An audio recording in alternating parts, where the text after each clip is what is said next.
So guys, for the first method, you want to head over to search and type in check for updates. Click on it. And then once you're on this, you want to scroll down and then click on advanced options.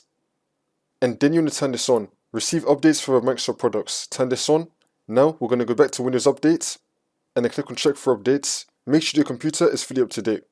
And now for the second method, you want to head over to search and type in services. Click on it. And then once you're on this, you want to click on any service one time and then click on X on your keyboard.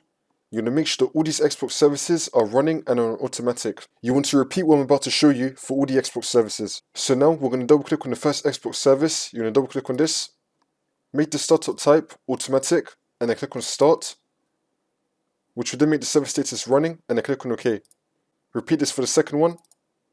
Startup type automatic, click on start, which will then make the service status running and then click on OK.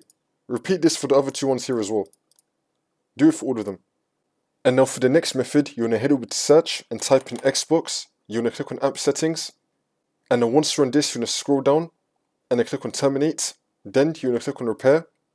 See if that works for you. If not, you want to click on reset and then click on reset again. See if that works for you.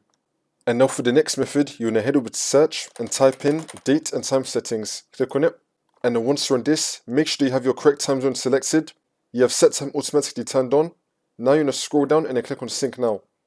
Make sure your date and time is fully synced up. See if that works for you. And now for the next method, you want to head over to search and type in add or remove programs. Click on it. And now once you're on this, you want to scroll down till you find Xbox. You want to click on the three dots and then click on uninstall. And then you want to uninstall it. And then after you uninstall that, you want to head over to search again and type in Microsoft Store. Click on it. And then once you're in the Microsoft Store, you just want to search for Xbox. You just want to download it again. See if that works for you.